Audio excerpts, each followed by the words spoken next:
Hello everyone, this is H of the Husky here. I am going to be casting a 1 versus 1 between the red Zerg player Moon, spawning up here in the top left side. His opponent is going to be the blue Protoss in the bottom right side. His name is the one, the only, the Ace. So I'm actually really excited about this, because basically what we're going to be watching here is the finals of the Intel Extreme Masters. I do know that these replays are a couple weeks old now, but I really wanted to see these games. I was super busy with PAX East and just some real life stuff that I was not able to watch these just yet. So yes, you may know the results. Maybe someone else cast them already. I don't know, but I am watching them for the very first time, and I am super excited because not only do we have Moon, who is a famous Warcraft 3 player, one of the top two. He would switch between the best and second best in Warcraft 3 for basically ever.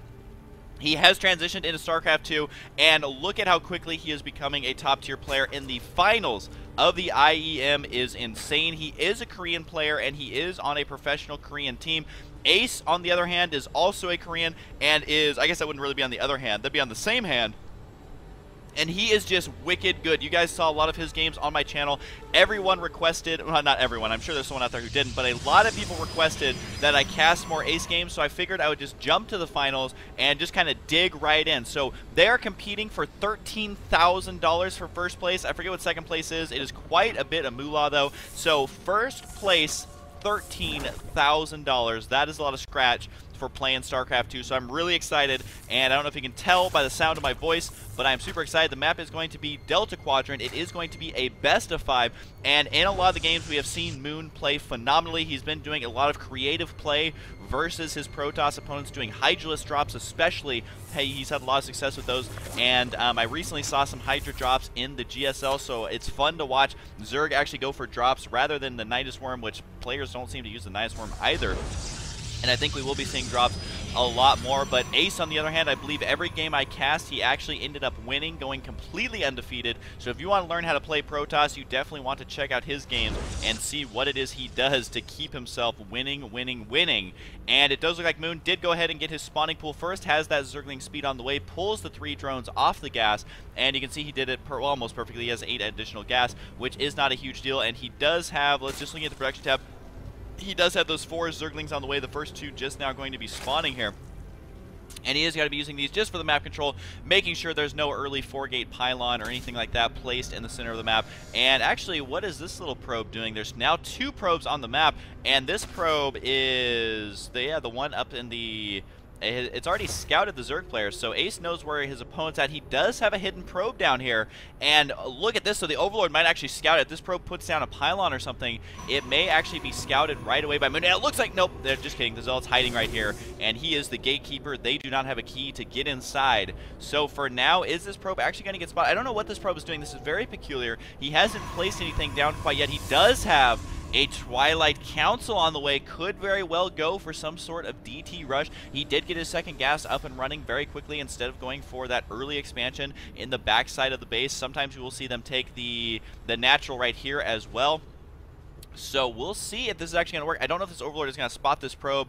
No, it's actually not going to see that probe, so that probe will go unchecked. And you may say, well, why does it matter if he sees the probe or not if he's not putting any buildings? The fact that Ace has a probe on the center of the map is going to tell Moon, well, there's going to be some sort of proxy. It could be a really early rush with a bunch of gateways, or it could be some sort of crazy tech, proxy stargates. It really, the options are limitless, and no, he's not going to go for that. He is actually going to go for that blink, which this is actually a standard follow-up as well. And the timing of the gas was, the timing of the gas was a little bit late in that the, yeah, it's that, so getting DTs wouldn't be as effective, although he does have blink on the way. This is actually pretty common as well, but still doing the proxy pylon in the center of the map, not as close as it could be if you wanted to get a little more risky, and trying not to reveal just how many stalkers he has, as that will give away his ultimate strategy.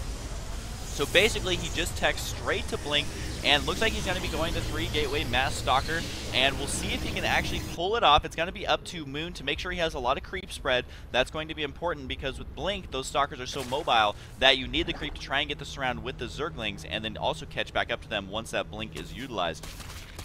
So the stalkers have been revealed. This is going to show Moon kind of exactly what's going on. Moon saw no sentries in there, and actually has spore crawlers on the way. He did think it was going to be Dark Templar. However, it is not going to be Dark Templar, so he could actually cancel both these Spore Crawlers if he wanted. So a very interesting build here from Ace. He did convince Moon, hey, I'm going DTs. He isn't actually going that, and he does have now another proxy pylon here, much closer. So here come a bunch of Stalkers. It's going to come down to the Micro, which that is a lot of Speedlings from Moon. We do need to see some Blink Stalker Micro going down. Is it going to be enough? Trying to save as many of the Stalkers as possible. I think it's just way too many Zerglings, though, no matter how good your Micro is.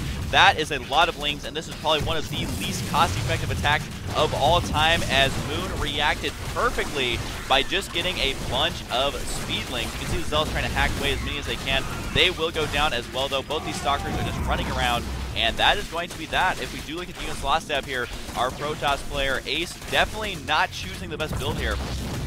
And while he did convince Moon to get detection and also get those Spore Crawlers for anti-air, it still was not enough because, well, Moon just made all Speedlings.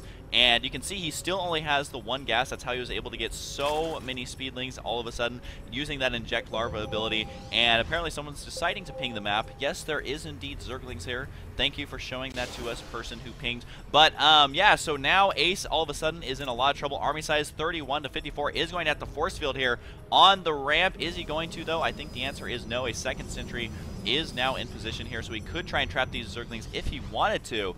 Although there's so many Speedlings and not a lot of defense here that he could try and go for some sort of entrance bust. I doubt he will go ahead and do that, though. We do have the lair on the way, and Moon at this point is so far ahead. You can see that he's just going to be getting 5 more drones out. Already 10 workers, now 11 ahead, with those other 5 going to be spawning any second here. So he is in great shape. He has been working out and running a 2-minute mile. That is how good of shape he is in, because he has full map control, even going to be securing this high yield expansion. I like how he's not doing anything stupid. He's not trying to end the game prematurely or anything like that. This Overlord will spot the timing of this expansion, and also Moon wisely putting this Overlord down here because, well, he knows that there's no probes mining here, so this Protoss player is stuck on one base, wants to make sure that the Protoss isn't hiding anything, and also going to be killing the rocks down here just for fun, because, hey, if you can double expand the high yield, that is the way to go. Which that would be hilarious if you actually took that double expand. That would be so much money. And yes, we know there is an expansion down here on the way for Ace. So we do have Zerglings now. Now this is where Moon, if he sets up all of his gas, which is exactly what he did, he can just throw all of his drones on gas at once, and you can see him start to save up that gas. So while he was only on 1 gas, he threw down those 3 gas at the exact same time. The only research he has going on is melee attack for level 2 and also the Overlord speed upgrade, but the remainder of that gas is going to go towards Mutalisks here. We're at about the 10-11 minute mark here, so he will be able to spawn a lot of Mutalisks. He didn't rush directly to Mutalisks, he is getting them fairly early, but he's doing it in a way that he is going to have a lot of minerals and Vespene gas for a lot of Mutalisks. So expect to see this 8 or 9 Mutalisks on the field here very quickly. Even going to be saving up his minerals here as his Spire is close to completion, and really not a whole lot going on at the Protoss base. We do have weapons level 1 for the air being upgraded, and he is trying to transition into 2 Stargate, probably just going to be getting out Mass Phoenix, and I think what he's going to rely on is getting air superiority with the Phoenix, and then using the Sentries to prevent the Zerglings from getting inside of his main base. But guess what? The double Stargate has been scouted. Moon wisely going to be going for Corruptors instead of those Mutalisks, or at least he has 1 Corruptor on the way. I'm not sure exactly what else he wants to make. He's actually making 10 drones instead of going for a lot of air right away, deciding to just get his tech up and getting his economy up. Both the gas already done, so Moon is actually playing this very well. He's not going risky and getting out those Mutalisks. He is instead going for a Hydralisk in, switching to Hydra Roach, even though he was committed to doing the Mutalisks. You can see he still has a lot of gas, and he's just not making the Mutalisks. Instead, he's getting more Spore Crawlers for defense. And actually, did he cancel the ones he has before? I think he did. So now he's going to re-get those Spore Crawlers for that defense, and then just, oh, he's playing so smart, because basically what he's doing is he's reacting to what his opponent is doing, and so instead of getting those Mutas, which he had planned, he's going to be getting Corruptors. Corruptors do not take additional damage from Phoenix, and on top of that, the Corruptors do have 200 HP as well as 2 armor, so Phoenix are not a good choice against them. Moon is reacting perfectly. He has the Hydralisk on the way, the Roaches for backup because they're cheap, and if there is for some reason Ace's pricing a strong Protoss ground army, he can just pump out those Roaches, even working on Hydra range as well as the speed upgrade for the Roaches and the +1 attack for those Corruptors. So definitely an unorthodox build here from Moon, but the reason it's unorthodox is because, well, he's just reacting to what the Protoss player is doing, and honestly, he could probably win still getting Mutalisks if he wanted, but he wants to win for sure. And to do that, he is just going to get out Hydra. As you can see, that Ace is trying to cause some damage here with these Phoenix, but there's just going to be so much anti-air and also static defenses that I don't think it's going to be effective whatsoever. Which just shows you how difficult it is to catch back up to a top-tier player if you get behind with the, I mean, basically his army got destroyed in the early games. I don't really know what Ace can do. I can't imagine that Moon will lose here. I mean, look at the supply discrepancy, 91 to 135. Very good situation for a Zerg player to be in, and he has both gold expansions up and running just fine. Very powerful map for Zerg if you're able to get those double expos. Just because, think of a map like Metalopolis, if you double expo, you still don't actually have a high yield expansion usually. And on this map though, if you do double expo after your natural, all of a sudden you have crazy income. Just gonna look at the income tab here at 2,400 minerals there per minute. Absolutely insane. So that's why he's able to produce 13 roaches. He's also making 6 overlords at once, because really you might as well. He has supply block at this moment, so really this is going to be the only time that Ace has to move in here. I still don't think it's going to be enough though. We will see if it will though, as the Zerglings are getting a shroud here. No blink micro on that, and this is a completely one-sided slaughter. There's really not much more to say about that. Moon's macro kicking into ultimate overdrive. Ace is actually going to lose game number 1. Looks like Liquid TLO was sitting in on this game just for fun. That was insane. It all came down to getting behind with those early blink stalkers, completely just falling apart there. At the, actually, how far into that game was that? Because at that point, that was when he definitely ended up losing the game. And it wasn't, whoops, what are we doing here, replay? And it wasn't even that Ace played too badly. It's just really, Moon did it phenomenally with the timing of those speedlings. He had them like right when he needed them. And then after that, it was just, it was GG, and it's not GG no re though, because we are going to go on to game number 2. I just want to watch that blink stalker micro again. I just feel like there was nothing he could have done with the amount of stalkers he had. I think he was hoping for his opponent to have roaches or be teching up to something else, because there was just so many Zerglings, and really at this point, like, he has spread out the Zerglings that they're all right here, getting the nice surround, even a couple of them down here, and then some over here. This is not just attack moved. He is methodically going to be doing that, and then the Zerglings cleaning this up so easily, even with Blink, can't really do that much against that many Zerglings. And really the only thing he could have done is maybe tuck himself in a corner somewhere, but Moon is just getting the most cost-effective defense ever. He has 22 more speedlings, and then right after the speedlings, he does transition into macro because he knows he's already ahead.